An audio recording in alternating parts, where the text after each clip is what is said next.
Сәлеметсіз, эфирде яңалыклар вакыты, студияда Лина Хасаншина. Ознакайда Чернобыль чыга йорт шартларын яхшыртырга ярдәм итәләр. Бөгелмәле мазутлы чокырда төн уздыра. Калабызда буш эш урыннары нинди? Бүген иртәнге 10-нчы яртыда янгын сагыш чакыру номеры буенча Түбән Мактама бистәсендә урнашкан сәүдә үзәгендә төтен чыгу турында хәбәр килә. Урынга шунда ук янгын сөндерүчеләр килеп ачык янусыз төтенләү булуын ачыклый. Моның сәбәбе эскалаторның кыска ялганышы. Сәүдә үзәге администрациясе 21 хезмәткәрне һәм 28 кешене эвакуациялый, зыян күрүчеләр булмый. Әмма төнлә Нолинка авылында килеп чыккан янгында барысы да алай ук яхшы тәмамланмый. 12 сагать 16 минутта Нолинканың Лесная урамында янгын чыгу турында хәбәр килә.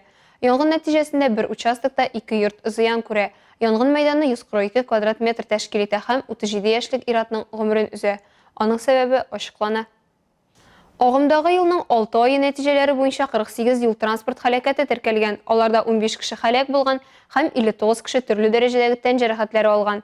2022 елның 6 айы йомгаклары буенча Әлмәт муниципаль районында аварияга анализ 9 августта юл хәрәкәте иминлеген тәэмин итү комиссиясе утырышында фикер алыштылар. Агымдагы елның 5 айында юл транспорт хәрәкәтләре нәтиҗәләре буенча Эчке эшләр министрлыгының Әлмәт районы буенча ЮХИДИ бүлеге башлыгы Валерий Гиздатуллин чыгыш ясады. Узган елның шул ук чоры белән чагыштырганда юл транспорт хәрәкәтләре саны 10 очракка, яралылар саны 22 кешегә кимегән, ә менә һәлак булучылар саны 8 кешегә арткан. Бу очраклар кабатланмасы өчен юл транспорт хәрәкәтләре булган урыннарда эшләр алып барыла.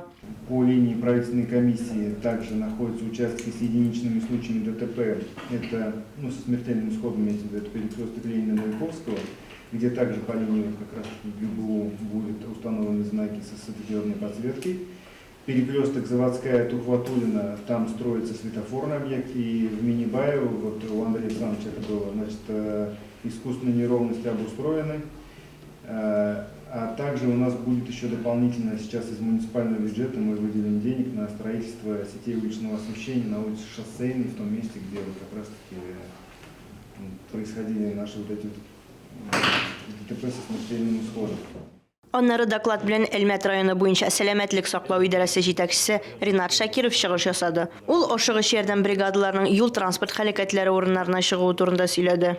Время доезда до пациента выездной бригады скорой медицинской помощи при оказании скорой медицинской помощи в экстренной форме не должно превышать 20 минут с момента ее...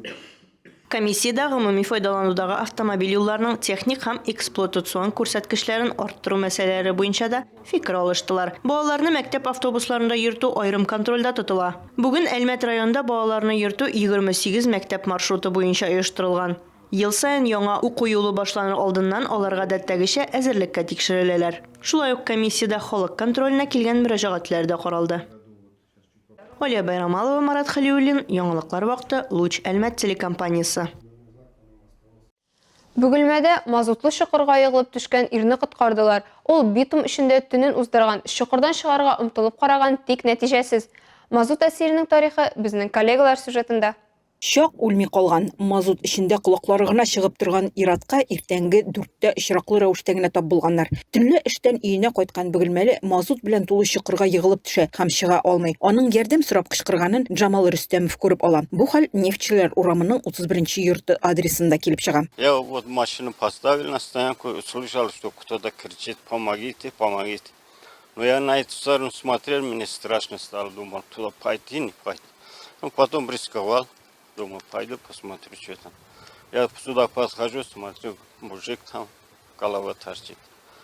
И все, сразу вызвали МЧС. В течение 10 минут приехали. Вакыйга урынына килгән коткаручылар бау һәм янгын баскычы ярдәмендә ир-атны тартып чыгаралар. 424 поступило сообщение по системе ГЛОНАСС, сообщение о обнаружении человека в битуме. Немедленно было высланы силы и средства 425 диспетчером 64-й пожарно-спасательной части. По прибытию на место происшествия был обнаружен человек в битуме. Личный состав 64-й пожарной части при помощи пожарного багра и лестницы палки извлекли пострадавшего. Его завернули какую-то одежду. Скорую помощь добрал, чтобы его почистить. Он сам по себе не пошел, он весь битым был. Он ходить не мог. А битум жесткий он. Его надо было почистить. Мне кажется, его скоро помощь забрал, чтобы его где-то почистить.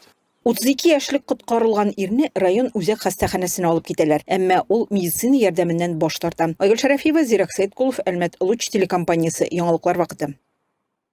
Азнакайда Чернобыль атом станциясы фаҗигасын ликвидацияләүдә катнашкан Миннәхмәт Зиннатуллинга торак шартларын яхшырту өчен сертификат тапшырылды. Чарада район башлыгы Марсель Шәйдуллин, башкарма комитет җитәкчесе урынбасары Дамир Гыйләҗев, башкарма комитетның торак хисабы һәм бүленеше бүлеге җитәкчесе Ләйсән Шәрипова, районның Чернобыльчеләр бүлеген җитәкләгән Рәис Харисов та катнаштылар.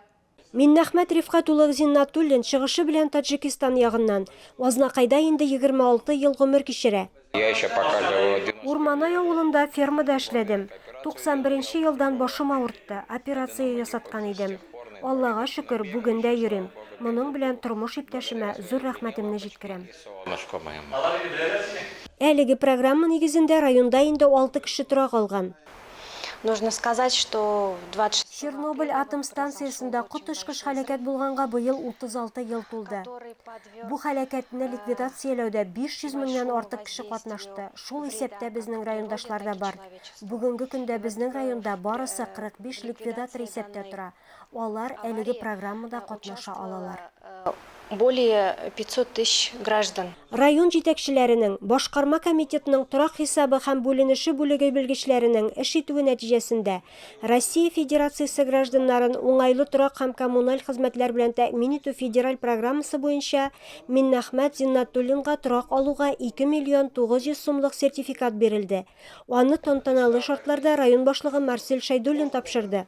Желаю удачи, успехов, жить и радоваться жизни. Я уже радуюсь, я каждое утро просыпаюсь и радуюсь. И вот такие часы, чтобы они у вас всегда были, напоминали про нас, про Азнакаева. Миннәхмәт Зиннатуллин үзенә торак җирне Әлмәт шәһәреннән алырга тели. Илмира Шәрифуллина, Рамил Исламов, Рөстәм Акбаров. Яңалыклар вакыты Луч Әлмәт телекомпаниясе. Җәйге каникуллар вакытында балык булмаганнарны эшкә урнаштыру яшүсмерләр арасында хукук бузуларны профилактикалауның иң мөһим юнәлешләренең берсе булып тора. Үсмерләрне җәен эшкә урнаштыру дәүләт программасы нигезендә мөмкин. Узган елда 245 яшүсмер эшле булып әти-әниләренә ярдәм итә алган. Быел да бу эш дәвам иткән.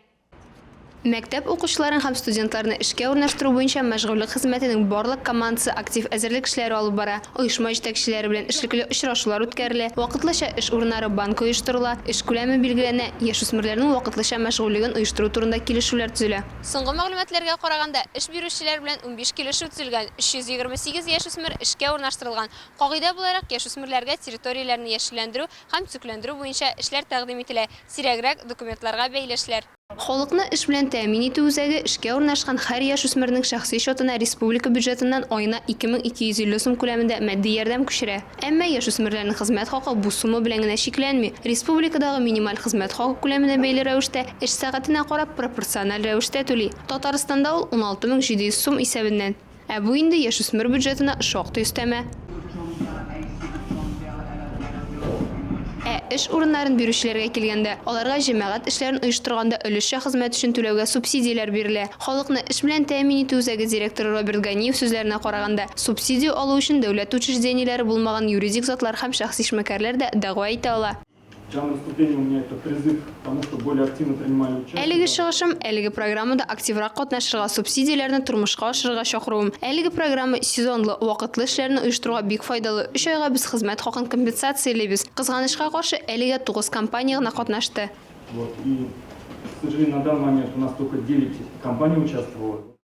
Эш бирүченең вакытлы яки сезонлы характерда булган эшләр башкаруга ихтыяҗы булу мәҗбүри критерий булып тора. Программада катнашу өчен эш бирүче халыкны эш белән тәэмин итү үзәгенә субсидия алуга гариза бирергә тиеш. Ул гаризалар үзәк комиссия тарафыннан карала. Субсидияләр бирү турындагы карарны Татарстан Республикасы Хезмәт, мәшгульлек һәм социаль яклау министрлыгы кабул итә. Калабызның эш бирүчеләре нинди вакансияләр тәкъдим итә? Әлбәттә, күпме кеше эш эзли икәнне халыкны эш белән тәэмин итү үзәгенә барып ачыклап кайттык. Ел сайын калабызның халыкны эш белән тәэмин итү үзәге аша меңләгән кеше эшле була. Узган елда 3397 кеше эшкә урнаша, 2980 кеше исәптә тора. Бу һөнәр алыштырга яки яңа шартларда хезмәт белән тәэмин ителүгә менә дигән мөмкинлек. Халыкны эш белән тәэмин итү үзәгендә исәптә торучыларга яңа белгечлеккә укыту да каралган. На данный момент служба занятости располагает Бүген 1500-дән артык хезмәткәргә ихтыяҗ бар. Әлеге санның 68%-ын эшче белгечләр тәшкил итә. из этого числа составляет рабочие специальности. Эш бирүчеләрдә иң зур ихтыяҗ скважиналарны капиталь ремонтлау бураучылары, автомобиль, автобус һәм троллейбус йөртүчеләр, тәрбиячеләр, табиблар, урам себерүчеләр, юл эшчеләре, инженерлар, күтәрткеч машинистлары, шәфкать туташлары, кеше тәрбиячеләр, официантлар, скважиналарны капиталь ремонтлау бураучыларының ярдәмчеләре, сатучылар, пешекчеләр, балта осталары, социаль хезмәткәрләр, слесарь ремонтчылар, токарьлар, җыештыручылар һәм электромонтерларга. С начала 2022 года в Центр занятости населения обратилось 2022 ел башына халыкны эш белән тәэмин итү үзәгенә 2776 кеше мөрәҗәгать иткән. Бүген теркәлгән эшсезләр саны 710 кеше тәшкил итә. Узган елның шул ук датасына 1060 кеше булган. Теркәлгән эшсезлек дәрәҗәсе эшче көчләр саныннан 0,65% тәшкил итә. 9800 кеше. 2021 елның шул ук датасына эшсезлек 0,97% тәшкил иткән. составлял 0,97%. Гомумән алганда, эшлим дигән кешегә эш бетми. Әлмәтнең халыкны эш белән тәэмин итү үзәгенә килә, яки Работа России порталына кирип, буш эш урыннары белән таныша һәм әңгәмәгә языла аласыз. Россия Эчке эшләр министрлыгының Әлмәт районы буенча ЮХИДИ бүлегенә педагогик яки юридик белемле хезмәткәрләр таләп ителә. Журналист булып эшләү тәҗрибәсе булса, тагын да яхшы. Кызыксынучылар Әлмәт шәһәре Совет урамы 220 йортта урнашкан ЮХИДИ бүлегенә мөрәҗәгать итә ала. Белешмә өчен телефон 8 919 628 78 78. Әлегә шулар, мин Лина Хәсәншин һәм монтаж операторы Оля Берамалова сезнең белән сау булашабыз. Исән-имин булыгыз.